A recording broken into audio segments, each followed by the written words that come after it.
औज़ुबिल्लाहि मिनश्शैतानिर्रजीम बिस्मिल्लाहिर्रहमानिर्रहीम अस्सलामु अलैकुम वरहमतुल्लाहि वबरकातुहू। अज़ीज़ानी मोहतरम, आज हमारा टॉपिक है कपड़ा या बदन अगर नजस हो जाएं तो उसको पाक कैसे करें। इसी तरह अगर कपड़े के ऊपर मनी के दाग या फिर खून के दाग बाकी रह जाएं तो उसके बारे में क्या हुक्म है, क्या वो नजस होंगे या फिर पाक होंगे, इसको आज ज़रा तफसील से बयान करते हैं। अज़ीज़ानी मोहतरम, पेशाब लगा हो, कपड़े के ऊपर पेशाब लगा हुआ हो या फिर बदन के ऊपर पेशाब लगा हुआ हो, दोनों सूरतों में जारी पानी से एक ही बार धोने से वो पाक हो जाता है। जारी पानी से नजस कपड़ा है या बदन नजस है, जारी पानी से एक ही बार धोने से वो पाक हो जाता है।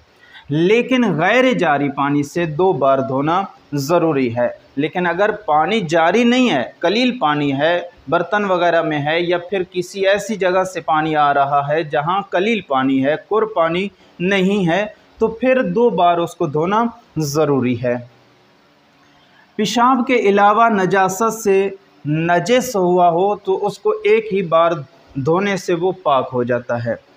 पेशाब के अलावा किसी खून वगैरह से वो नजस हुआ है तो उसको एक ही बार धोने से वो पाक हो जाता है।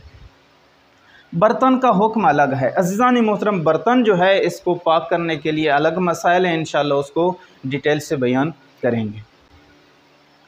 खून का रंग या मनी का दाग रह जाए तो कोई हराज नहीं है। अज़ीज़ानी मोहतरम, एक कपड़े को पाक करने के बाद खून वगैरह लगा हुआ है या फिर मनी वगैरह लगी हुई है तो एक बार आपने धो लिया है, उसको पाक कर लिया है, जब यकीन हो गया है मुकम्मल तौर पर पाक हो चुका है, उसके बाद मनी के दाग नज़र आते हैं या फिर खून के दाग और दुब्बे जो हैं वो नज़र आते हैं तो उसके बारे में इंसान को इत्मीनान हासिल कर लेना चाहिए कि ये कपड़ा और ये जगह जो है ये पाक हो चुकी है, वो नजस नहीं है। अगरचे उसकी स्मेल वगैरह भी आ रही हो या फिर उसका वो दाग वगैरह हैं वो नज़र आ रहे हों तो फिर वो पाक है, नजस नहीं है।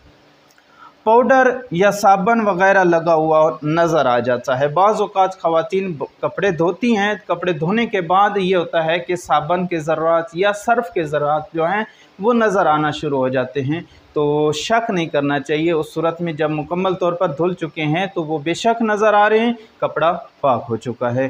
अज़ीज़ानी मोहतरम, अगर और कोई सवाल हो तो वो कमेंट में कर सकते हैं। वस्सलामु अलैकुम वरहमतुल्लाहि वबरकातुहू।